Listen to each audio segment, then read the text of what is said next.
Hello everyone, आज हम exercise 2.2 का क्वेश्चन नंबर 9 डिस्कस करेंगे। आइए सवाल देखते हैं।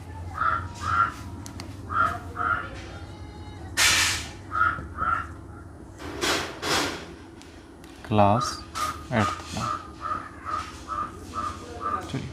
देखिए सवाल का रहा, संयुक्त संसाधन केंद्र मध्य विद्यालय फरना में आयोजित बाल मेले में प्रत्येक विजेता छात्र को 2 कलम एवं विजेता को छोड़कर शेष सभी प्रतिभागियों को 1 कलम दिया गया।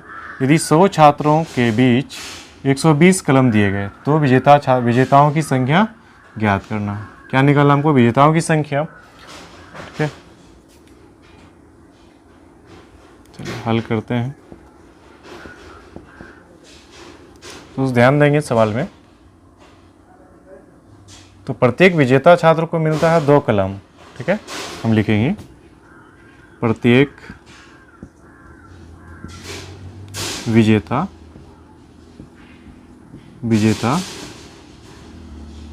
छात्र को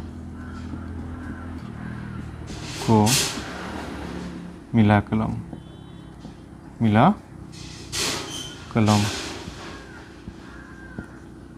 बराबर 2। प्रत्येक विजेता छात्र को 2 कलम मिलता है एवं विजेता को छोड़कर शेष सभी प्रतिभागियों को, मतलब जो उपविजेता है तो उपविजेता को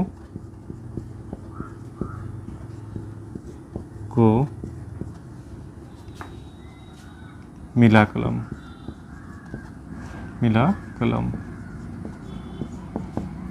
एवं शेष सभी प्रतिभागियों को 1 कलम दिया गया। तो प्रत्येक उपविजेता जो कलम मिलता है वो 1 मिलता है। प्रत्येक उपविजेता को मिला कलम 1-1 कलम मिलता है जो उपविजेता है, और जो विजेता है उसको 2 कलम मिलता है। और यदि 100 छात्रों के बीच, तो कुल छात्र कितना है? 100।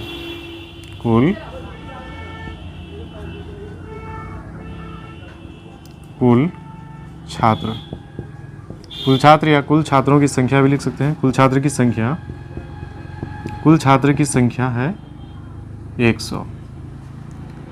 120 कलम दिया गया है। कलम टोटल बांटा गया कितना? 120। कुल कलम की संख्या 120 है। निकालना क्या हमको? विजेताओं की संख्या बताना। विजेताओं की संख्या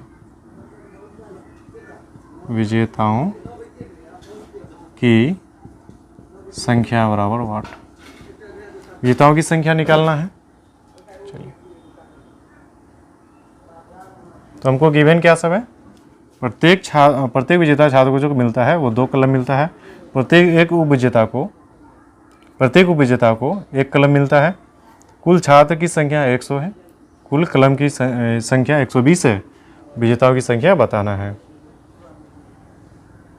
तो विजेताओं की संख्या पता नहीं है, मान लेंगे x, और कुल छात्र 100 है तो विजेता छात्रों की संख्या मान लेते हैं x। तो उपविजेता छात्रों की संख्या क्या हो जाएगा? 100 माइनस x। कुल छात्र तो 100 ही है। 100 में से कुछ छात्र विजेता होंगे और कुछ उपविजेता होंगे। तो विजेताओं की संख्या अगर हम x मान लेंगे तो विजेताओं की संख्या क्या हो जाएगा? 100 में से विजेताओं की संख्या को घटा देंगे तो जो बचेगा वो उपविजेता होगा। माना कि विजेताओं की संख्या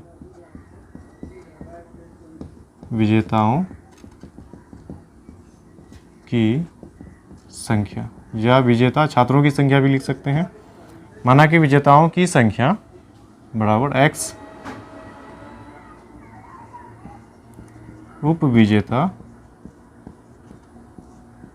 उपविजेताओं की संख्या बराबर 100 minus x। According to the question,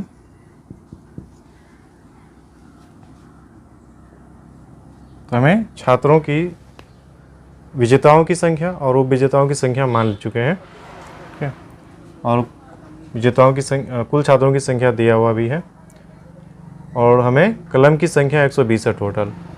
तो विजेता छात्रों की जो संख्या है उसको हम गुना करेंगे प्रत्येक विजेताओं को मिला कलम से, तो हमें कुल कलम पता चल जाएगा कि विजेताओं की को कितना कलम दिया गया है, विजेता छात्रों को कितना कलम दिया गया है।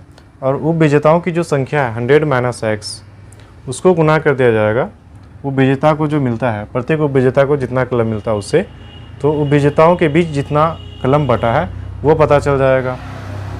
तो विजेता छात्रों की संख्या x है और प्रत्येक विजेता छात्रों को जो कलम मिलता है वो 2 मिलता है, तो 2 से गुना कर देंगे तो विजेता छात्रों के बीच जो कलम बटा है वो पता चल जाएगा। फिर जोड़ देंगे, उप विजेताओं की संख्या 100 माइनस एक्स है और उप विजेताओं को जो कलम मिलता है, प्रत्येक उप विजेता को 1 कलम मिलता है, तो उप विजेताओं के बीच कितना कलम बटा 1 से गुना करेंगे तो पता चल जाएगा। तो 100 माइनस एक्स है विजेताओं की संख्या और प्रत्येक को कलम मिलता है 1, तो टोटल कलम कितना बटा उप विजेताओं के बीच वो पता चल गया।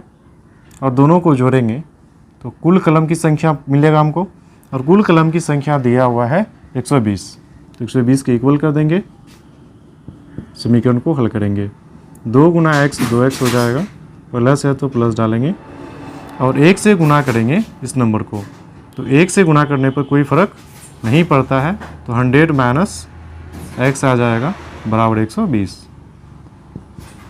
चर को चर के साथ ही हम जोड़ेंगे या घटाएंगे और अचर को अचर के साथ, तो प्लस माइनस माइनस होता है, 2x में से x घटेगा, x बचेगा और 120 प्लस में 100 उसाट जाएगा तो माइनस में 100, x बराबर हो गया 120 माइनस 100, तो 120 में से 100 घटा देंगे तो 20 आ जाएगा, तो x का वैल्यू आ गया 20। और x क्या माने थे हम, विजेताओं की संख्या, तो अतः विजेताओं की संख्या हो गया 20।